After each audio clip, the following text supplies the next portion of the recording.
আসসালামু আলাইকুম।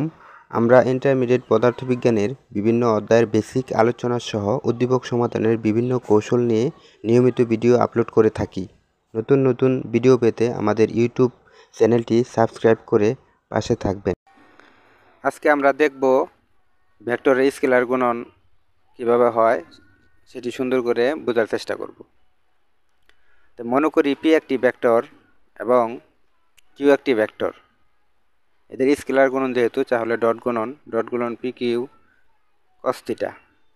এটা আমরা সংজ্ঞা থেকে জানি যে পি ডট কিউ সমান পি কিউ কস থিটা। এখানে পি ভেক্টরের মান হচ্ছে পি, কিউ ভেক্টরের মান হচ্ছে কিউ, এবং কস থিটা হচ্ছে তাদের মধ্যবর্তী ভেক্টর দুটির মধ্যবর্তী কোণ।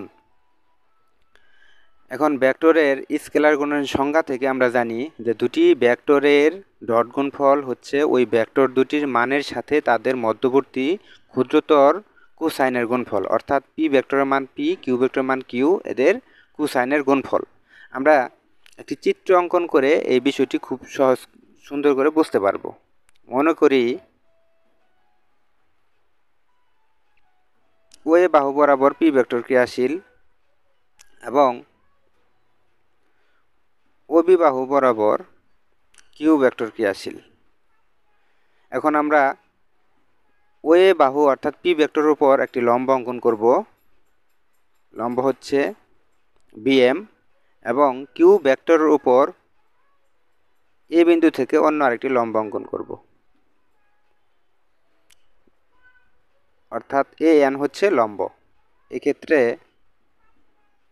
আমরা বলতে পারি যে ও এম হচ্ছে পি ভেক্টরের উপর কিউ ভেক্টরের উপাংশ, অর্থাৎ ও এমটা হচ্ছে এই পি ভেক্টরের উপর কিউ ভেক্টরের উপাংশ। একইভাবে আমরা বলতে পারি যে ও এন হচ্ছে কিউ ভেক্টরের উপর পি ভেক্টরের উপাংশ। সুতরাং পি ভেক্টর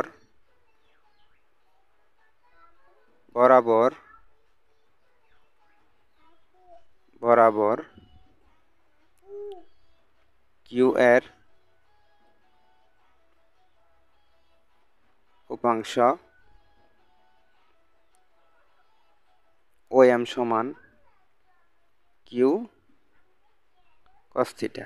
পি ভেক্টর বরাবর কিউ ভেক্টর এর উপাংশ ও এম সমান কিউ কস থিটা, অর্থাৎ যার উপাংশ তার কস থিটা, কিউ এর উপাংশ এজন্য হচ্ছে কিউ কস থিটা।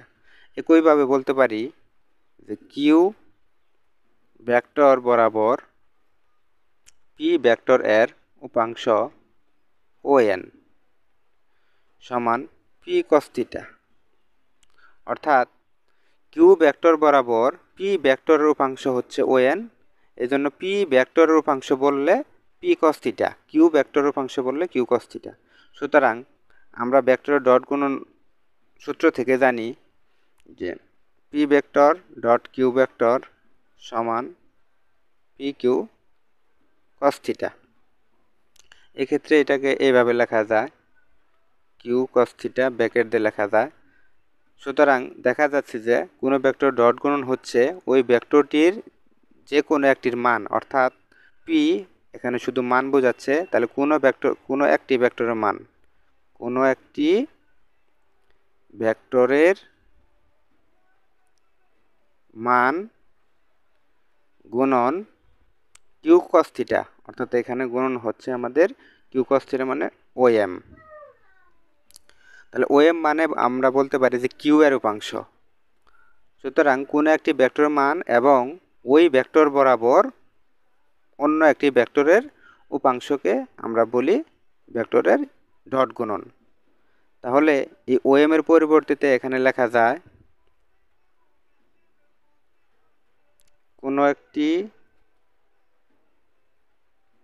ভেক্টরের মান গুণন পি বরাবর কিউ এর উপাংশ, অর্থাৎ লেখা যায় যে কিউ ভেক্টর এর উপাংশ। সুতরাং দেখা গেল যে কোনো একটি ভেক্টরের ডট গুণন হচ্ছে ওই ভেক্টর দুটির যে কোনো একটি মানের সাথে অন্য একটি ভেক্টরের উপাংশ, অর্থাৎ এখানে কিউ ভেক্টর উপাংশ, এজন্য হচ্ছে কিউ কস থিটা। এর গুণফলই হচ্ছে সাধারণত স্কেলার গুণফল বা ডট গুণফল।